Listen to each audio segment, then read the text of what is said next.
do you believe in ghosts? I do. Oh, not that I've ever seen a ghost, of course, but according to my mother, our family was involved in one. Would you like to hear about it? The story begins at the turn of the 19th century, when my grandparents were living on Sable Island. One night, a ship was caught in a storm and foundered on the rocks off the island.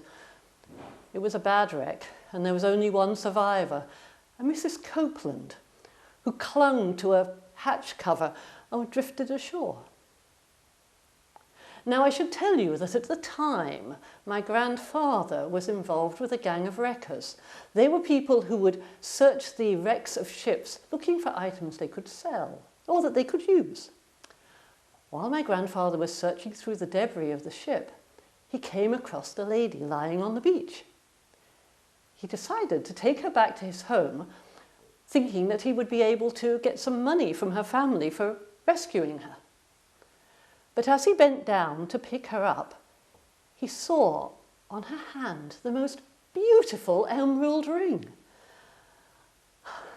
He tried to pull it off, but her hands were swollen from the salt water and it would not move.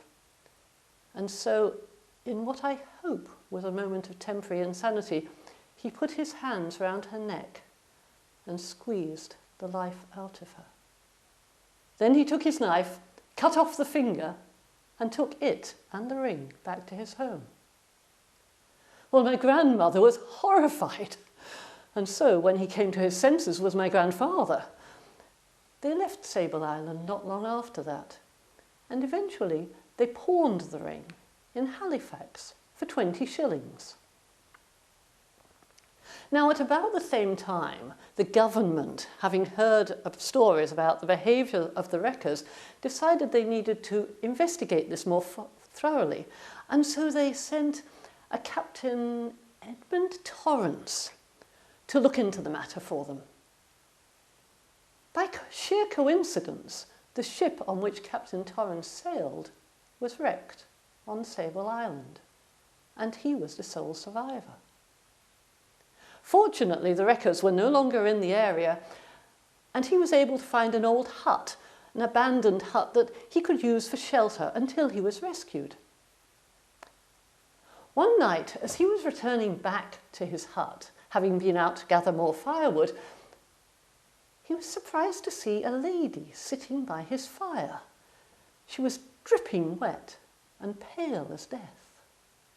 He approached her cautiously, thinking her to be a shipwreck victim like himself.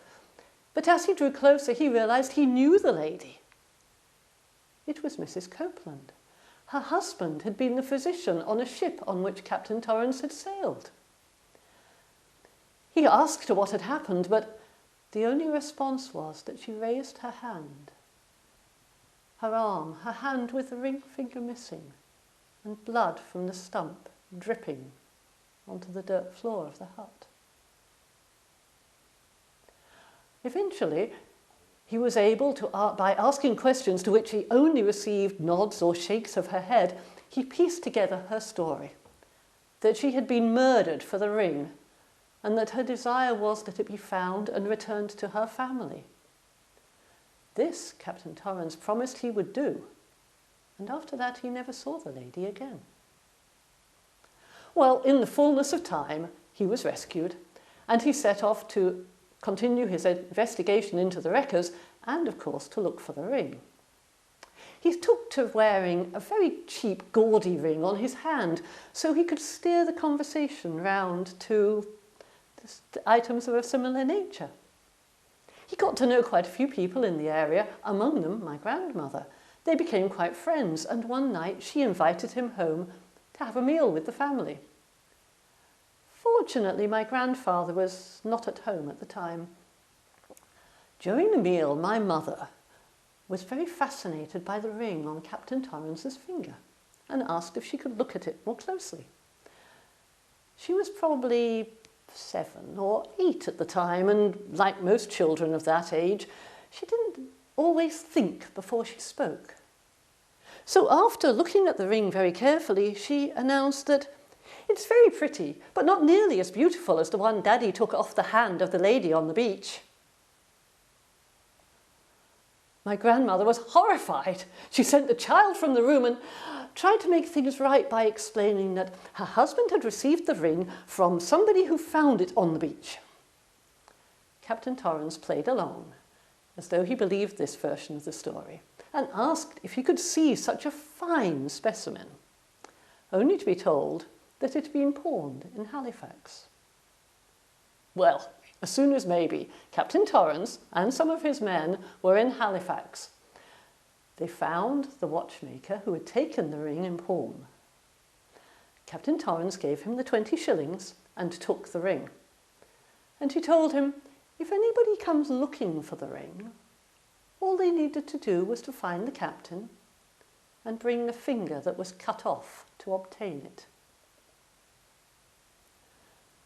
So far as I know, that's the last that was ever heard of Captain Torrens, and the ring has not been seen or heard of since either.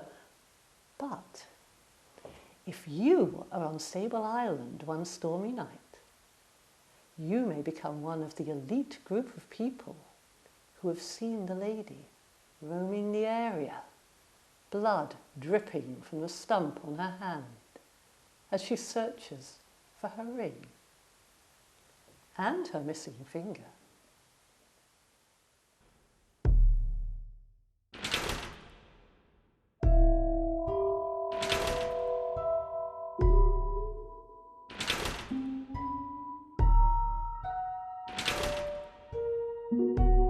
Minot's Light is the most dangerous and perhaps the most haunted beacon in America. The ledges off the rock-bound coast of Cohasset have been the site of record numbers of shipwrecks and fatalities. In the 9 years between 1832 and 1841, more than 40 shipwrecks were recorded. Minot's Ledge needed a lighthouse more than any other spot on the New England coast. The first Minot's Light was inaugurated on January 1st, 1850. Standing on a rock just 3 feet above low tide, the engineers felt that a system of iron piles would provide less resistance to the sea than a stone tower. The thinking was that the waves would pass harmlessly through the uprights rather than hitting a tower with the full force of the sea. This theory was to prove fatally incorrect. The first winter in the old Minot's Lighthouse was a nerve-wracking experience for the keeper, Isaac Dunham. He recorded in his logbook during a particularly fierce April storm, "This night and the day before will long be remembered by me as the most frightening of my experience. The angry sea made the lighthouse reel like a drunken man." So terrified was Dunham by his experience that he resigned his post when the government refused to strengthen the tower. 1 year later, the new assistant keepers, Joseph Wilson and Joseph Antoine, manned the lighthouse during an even fiercer April storm, later named the Minot's Light Storm of 1851. Marooned in the rocking tower when their skiff was smashed to pieces, the two men pounded furiously on the lighthouse bell as the weakened structure toppled at last into the sea. The body of Joseph Antoine was washed ashore at Nantasket, and Joseph Wilson was found on nearby Gull's Rock. In 1860, the lighthouse was replaced by a sturdy stone tower. Scores of bonfires were lit along the shores of Cohasset and Scituate, and the townspeople lit flares and Roman candles to celebrate the first light. 64 years later, the lamp was replaced by a modern light, which to this day blinks out the pattern 1, 4, 3, spelling out the words, "I love you," to lovers along the shore. Keepers of the new light soon began to relate some strange events. Cleaning the lens and the lamp of the lighthouse is one of the most important jobs. One night, the keeper noticed that the lens had been already cleaned, even though the assistant keeper, whose job it was to clean the lens, was still asleep. A week later, it was the assistant's turn to notice that the task had been performed, even though neither man had accomplished it.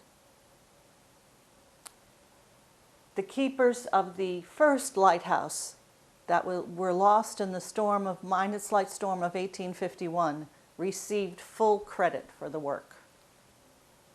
Another story concerns the strange tapping heard in the new tower. In the old tower, the head keeper would tap on the stovepipe that ran through the floor to signal his assistant when the watch was over and it was his turn to come and take over. The assistant would rap his reply that he was on his way. In the new tower, the assistant was called by an electric bell. So one night, shortly after the Civil War, the head keeper, just as his midnight watch was coming to an end, heard a strange tapping from below.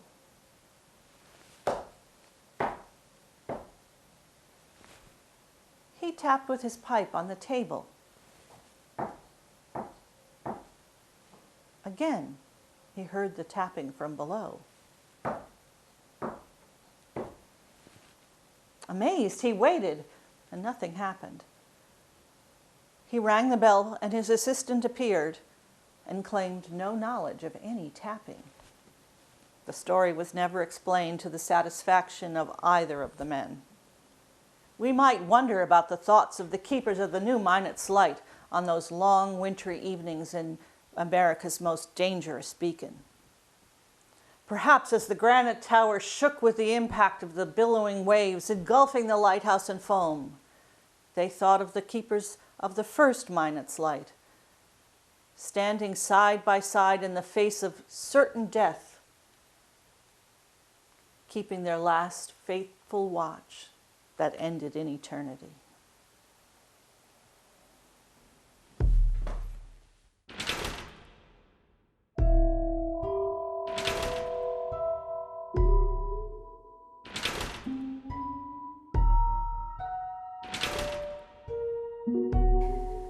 Our family was bound for Bimini with my infant son when the hurricane hit. In terror, I grabbed my baby son and clung to him for dear life. As the ship broke apart, we were fortunate to land on a large section of the deck. Hours later, we hit the rocky shore of Great Isaac Key. After a major surge, we landed on the rocks. Out in the distance, I saw a beautiful white horse struggling to stay alive. I felt a kinship with this horse as he tried to save his life, and I tried to save the life of my baby and myself. Hours later, I awoke to the screaming death cries of this horse. As this creature's life ebbed away, so did mine. My baby miraculously survived. He was discovered by 2 local sailors while he was still clenched in my arms. They had to slip him out of his clothes while I gripped onto him. They walked away that night with my beloved son. I cried out to them, "My baby! My baby!" My spirit remained alone on the island, walking the shore, searching for my baby. When the new lighthouse was being constructed, workers came to live on the island. I wanted to ask them to help. I needed to find my boy. One night, as I was walking the shore, I spotted a worker. I cried out, "My baby! My baby!" The worker rushed back to the bunkhouse to tell the others what he had seen and heard. I visited several others during the time of the construction. Each time, I would softly, slowly walk towards them. "My baby! My baby!" And every time, they would run back, leaving me alone and lost. Once the lighthouse was constructed, the keepers came and stayed on the island, and I had new hope. But much like before, they would flee every time they saw me. I was often spotted walking along the shore of the very part of the quay where my baby son was taken from my arms at the time of the hurricane. My appearances, often accompanied by the rising moon, I heard them refer to me as the Phantom Lady of Great Isaac Key. And one night, during the glowing moon, I looked up and I saw the keeper in the top of the lighthouse. This was my chance. I decided to go in. Slowly, I ascended the spiral staircase. The lighthouse keeper was at the top, descending the spiral staircase. He would have to pass me in order to escape. My baby! My baby! The lighthouse keeper was frozen with fear and could not move up or down. My baby! My baby! I was 2 turns away from him. With my hooded head bent forward, I continued. I was now 1 turn away. My baby! I could almost touch him. My baby! My baby! Suddenly, the lighthouse keeper turned, ran up to the turret, slammed a trap door, placed a heavy crate of machinery on top.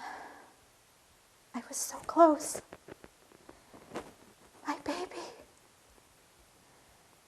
I remained in the lighthouse until daylight came, and I was forced to go back to my realm. And the lighthouse keeper fled the island. The next lighthouse keeper was determined to rid the island of the spirit and performed a committal service at dusk at the very part of the quay where my body had washed ashore so many years before. Since that committal service at Great Isaac Key, I've never been seen again.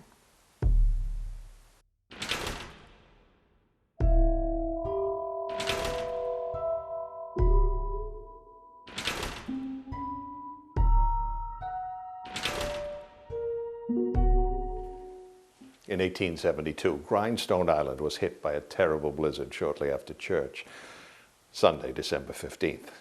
I had just swayed my small congregation with a powerful sermon that was to precede a storm of far greater fury, such that few inhabitants left their home for several days.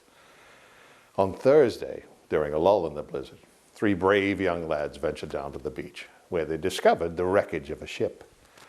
They spent the next several hours gathering salvage, and when their arms were full, they began their long walk home. But as they passed a massive piece of wreckage, there emerged a gigantic creature, seemingly 8 feet tall and snow white. This incredible figure advanced on them slowly, making guttural, incoherent noises. The boys dropped their spoils and fled for home. News of the wreckage sped quickly. The next morning, about 20 men from the village went down to the shore, despite the strange story of the 3 boys. Well, the men worked all day on the ship known as Calcutta. They were able to salvage several tons of wheat, but very little else, so when evening fell, they lit their flares for their homeward journey. But just as they passed a hay barn, an enormous white shape reared up from behind the snowbanks and slowly advanced on them. This figure was so terrifying that each and every man dropped what they were holding and ran for home, screaming in terror. When they reached the village, they came to my home. I am Father Charles Boudreau. The men told me of their fantastic experience. Their fear was so deep-seated, their vision so vivid. There was nothing I could say to comfort them. So finally, I agreed to return with them to the scene of the encounter.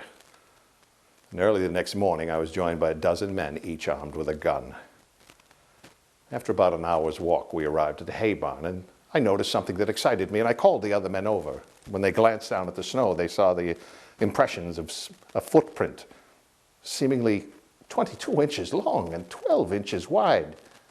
What sort of creature could have such a foot? Well, we followed the tracks for a short while. I walked in front of the others, but we were all on alert, guns drawn, ready to fire at whatever this creature was, ghost, giant, polar bear. But evening fell, and as we lit our torches, we noticed in the far distance a huge form on its side down by the beach. Oh, the men approached this gigantic creature slowly, guns drawn, ready for action. I alone advanced toward the figure in the snow, and it was indeed huge, over 9 feet in girth and about 8 feet tall. I noticed 2 cavities where the eyes should be, but the entire body, except for the eyes and nose, was completely covered with ice and snow, making it difficult to determine what sort of creature it was. And then suddenly the eyes began to open and close. And this horrible, inarticulate moan rose from the very depths of the creature's soul, again and again. And then suddenly the massive arms began to move, feebly at first, but then with greater strength. And that is when I leaned over to take a closer look, and my overcoat opened up, revealing my Roman collar and cross. And the creature became visibly more excited, and its unhappy moans more agitated. And as I leaned in, the creature made one final attempt and uttered the word, "Father." I screamed, "Mon Dieu, men!" As incredible as it seemed, this creature is a living man. Hurry, we must get him to the nearest home. He's nearly frozen to death in the blizzard. Come on, men, we'll carry him. Well, the men found a 9-foot piece of planking, and it took every man there to carry him back to the village, for the combined weight of the ice and snow was well over 1,000 pounds.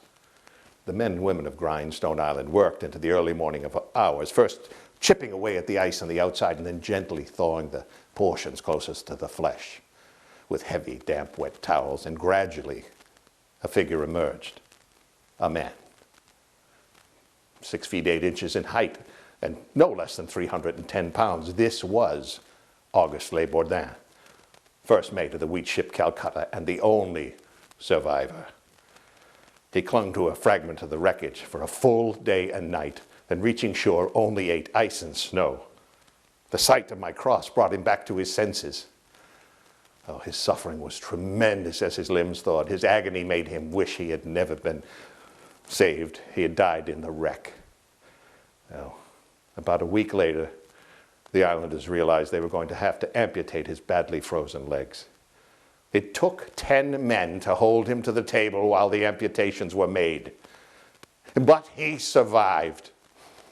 Such is the will of God.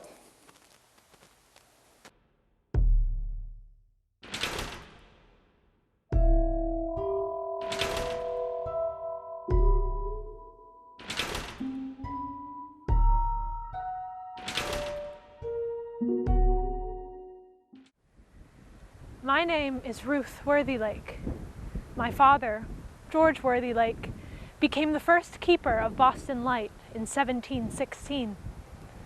Just 2 years later, on a crisp autumn day, November 3rd, he took my mother and I with him into the city to collect his pay. On the way back, we came across a sloop owned by my father's friend, Mr. John Edge. We boarded, where we ate and drank, though not to excess. At around 10 or so in the evening, we decided that it was about time to be getting home, and my father invited Mr. John Edge to come with us. My sister, who had stayed at home, sent out the family slave Shadwell in a canoe to collect us at the mooring. Sometime on the way back, though, the canoe flipped, and we all were drowned. The funny thing is, when they recovered our bodies, there was no sign of Mr. John Edge, or the pay in my father's pocket. Many, many years later, there was a Coast Guardsman, Russell Anderson, who was appointed keeper of Boston Light. There, on that island, he and his wife, Maisie, began to experience strange things. One day, in 1847, Maisie was walking along the beach when she felt like there was someone behind her. Yet every time she'd turn, there was no one there. At night, she would hear maniacal laughter coming from the fog signal or the boathouses. As for me, sometimes Maisie would hear a voice coming from the beach, and she'd run outside to see a young woman thrashing in the water, calling out for someone to save her. "Shadwell! Shadwell! Shadwell!"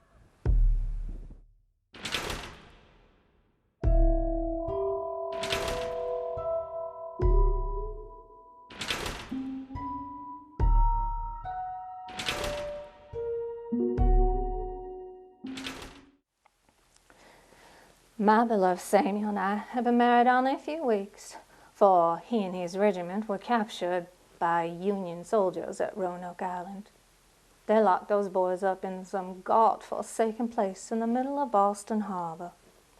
But my Samuel, he's so clever. He managed to get word of his whereabouts through the Underground Railroad. I knew what I had to do. I booked passage on a ship sailing for home Massachusetts. Once there, I arranged for a room and board with some family friends who were Southern sympathizers. My Samuel was being held by Colonel Dimmick at Fort Warren out there on George's Island. From Hull, I could sit and observe the sentries guarding the fort. For weeks, I watched day and night. After a while, I knew their routines better than they did. I only needed the perfect opportunity to present itself. I didn't have long to wait. On one particularly dark and stormy night, my Southern hosts dressed me like a Yankee soldier, armed me with a pepper-pot pistol. I rowed myself out to the island, and I hid my skiff under some brush near the beach. I was terrified. If I were captured, it would mean certain death. I held my breath, and I prayed. And then I realized those soldiers were too busy trying to keep warm and cowering like dogs from the storm. I slipped into the shadows, and I made my way to a ditch just below the corridor dungeons without a challenge. I whistled a tune that I knew my Samuel would recognize from our childhood. Moments later, a rope was lowered, and I was hoisted up through the musketry loophole. There he stood. I could barely recognize the pale, gaunt figure before me. Even so, it was my Samuel, and we embraced for the first time in what seemed like a century. But time was scarce. We had to plan our escape. I managed to smuggle in a small pick and shovel. The prisoners devised a cunning scheme to dig toward the interior of the garrison, overpower the guards, and take Fort Warren for the south. They dug for days and days, all the while keeping me hidden. And then it all went terribly wrong. There was a miscalculation. One of the men accidentally struck the granite wall of the gunpowder magazine with a pick. The sound was akin to that of a cannon blast. The noise, it echoed off the walls, and those Union boys were there in a flash. And then I found myself face to face with that loathsome Colonel Dimmick. But I wasn't afraid, no. You see, I still had my pistol. I removed it from my pocket, and I aimed at his wretched face, and then I fired. But he didn't go down. He should have been destroyed. not my Samuel. You see, the barrel of the pistol exploded in my hands and red hot metal flew everywhere. And a piece, such a tiny piece, hit my Samuel in the head, and it tore through his brains. It wasn't supposed to happen that way. He just lay there, so still. Dad.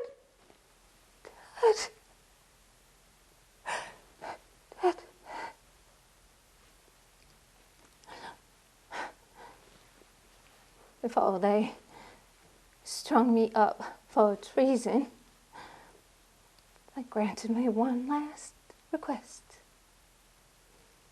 I told them I did not wish to die wearing one of their vile Yankee uniforms. I am, after all, a lady. So they hanged me while I was wearing this beautiful, breathtaking, heart-stopping black cloak. Many unfortunates have seen me in my black cloak, walking along the walls, wandering through the halls of Fort Warren. Perhaps you'll be next.